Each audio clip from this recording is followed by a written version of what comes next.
and welcome to Westrail News, our first edition for the 90s. In our program today, we take a look at our motor freight trade, a new safety course, some old boilers, and a little-known final resting place. But first, the big news this edition is the start of a huge mineral sands operation just north of Perth, and Westrail is an integral part. The code-like name and strict security give it all the earmarks of a nuclear base. But this joint venture is not a military operation. Cooljarloo is the world's first fully integrated mineral sands and titanium pigment project.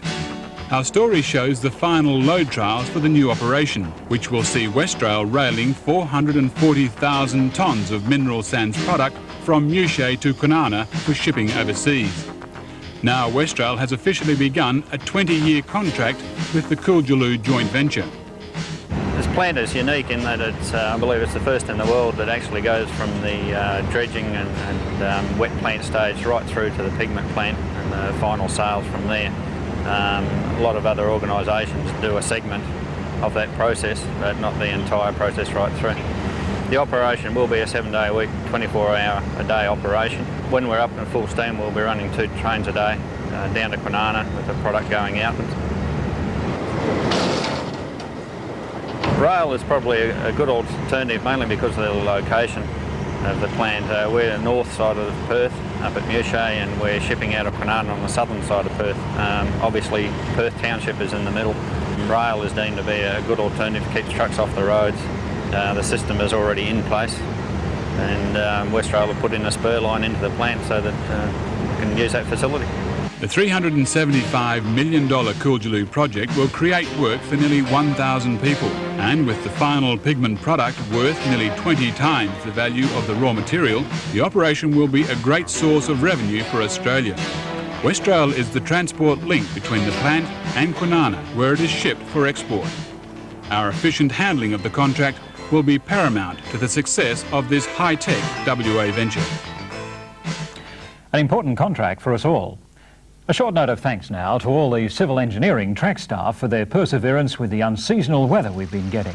Our rail corridors statewide have been awash, and the gangs have had their work cut out to restore track damage by continued washaways. It's a job made more difficult by unrelenting rain, so congratulations guys on a difficult job well done under trying circumstances. Pressure of a different kind now with the race on to safely train staff during the countdown to electrification. A job being made easier with the help of a specially made video. The energisation of the urban rail system means most Westrail staff will need vital knowledge on its operation, and in particular, how to work safely with it. Westrail's training centre has been gearing up for the thousands of employees required to attend a new electrification safety course. The safety program has been designed to inform staff on the technology, operation and correct work guidelines for the system. It's intended that all metropolitan staff, in other words, people who are likely to come in contact with the Electrified Territory, would receive some form of training. It depends on what their job categories are as to how much training they get and what form of training they get. We found that we had masses of people to train. We needed to do this in a very short time. We needed to use some format that would assist in getting the people through quickly, and all the video was made to support the actual training function.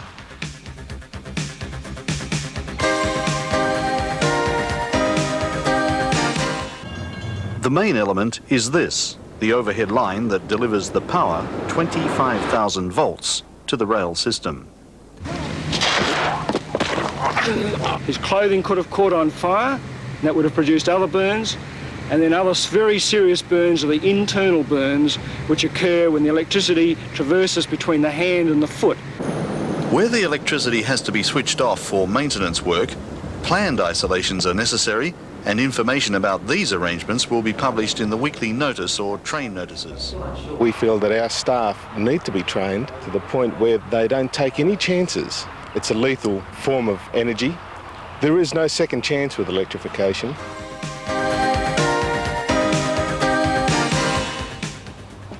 And I'm sure many of you will see that video shortly. Shifting to a lighter vein, it looks like the staff out at Forrestfield have gotten themselves into real hot water, and it's all done with mirrors. Forrestfield Locomotive Depot sees a lot of grease and grime. The nature of its work calls for the use of enormous quantities of hot water and steam. So the operation of its boiler system is critical.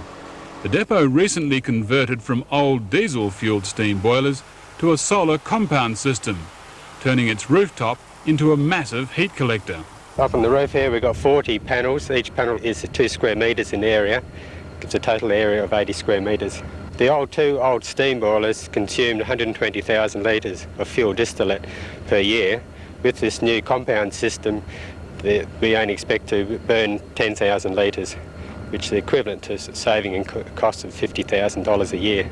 Down in the boiler, we've removed the 2 steam boilers. We've got a hot water boiler, which this solar system here supplements. It's a lot smaller. The space available in that room now we'll just be able to use for additional storage space there in the basement. But our basic use is about 2 to 3 cubic metres of hot water a day. The main use is for the hot water for washing up the showers, for cleaning the car body filters on the locomotives, and for degassing the locomotive fuel tanks. Forrestfield uses 2 additional electric storage heaters to boost the solar system during peak periods.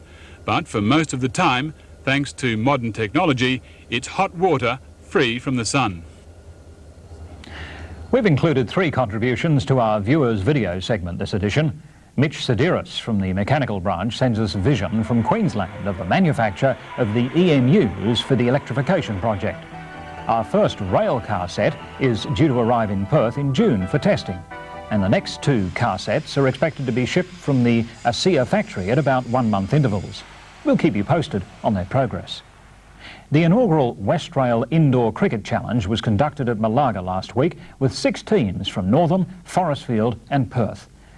The challenge saw the civil engineering head office team, Animals, emerge victorious with a resounding 130 to 51 win over the Forrestfield Structures Erectors team in the final. Well done, guys, and thanks to Steve Sequira for the video footage. And from Jack McCracken of the Motive Power branch, vision of 2 recent presentations to the staff of the Motive Power depots at Picton and Nangaloo.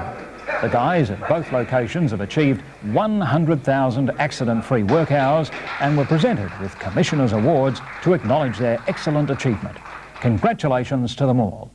If you have some interesting video news from your branch or region, remember that we welcome all contributions and we'd love to hear from you. And this month sees a special way of making your comments known with a survey about this news video. You'll find the questionnaire form on the back of this month's Westrail News magazine. And we ask that as many of you as possible help us by returning the completed survey forms to Public Affairs for collating. Results of the survey will be aired in the next edition of this program, so let's hear from you. Now with a story on brand new cars that can't be driven. Here's Paul Byrne. Australia's automotive manufacturers transport 77,000 vehicles by rail each year. Most of those destined for Western Australia arrive on the new cost-efficient triple-deck wagons, capable of speeds up to 115 kilometres an hour.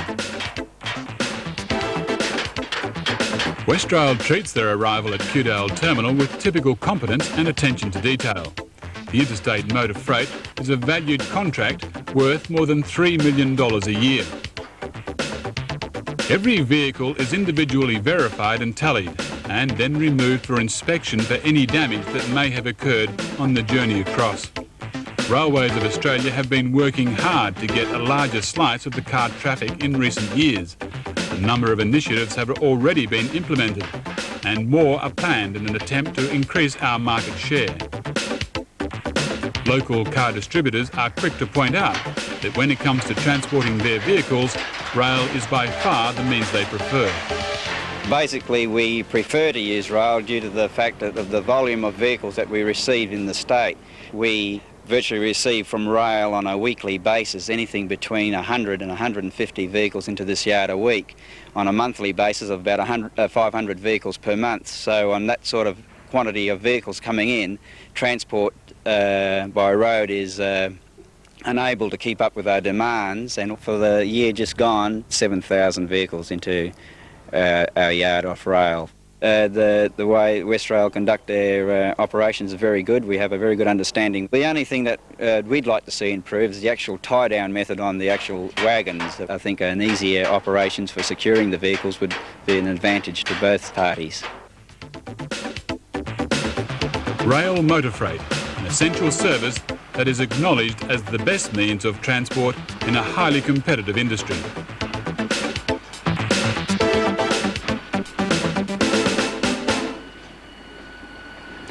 I wonder if they'd missed just one of them.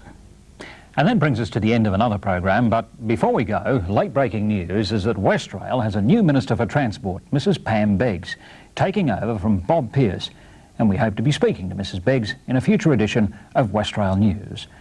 We leave you today with a tale about those items that we don't want anymore, that wear out and then just seem to disappear. Where do they end up?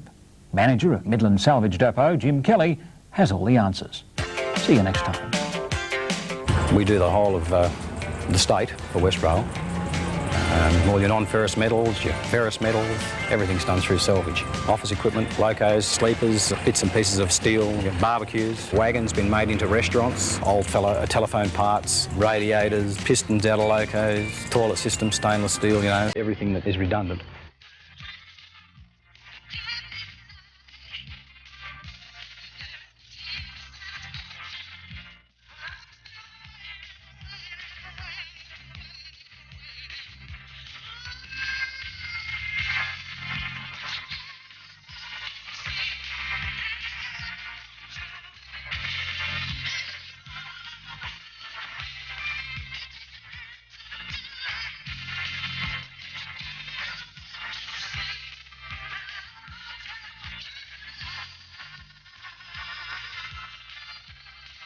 Eventually everything is sold, yeah. Yeah, we do the lot.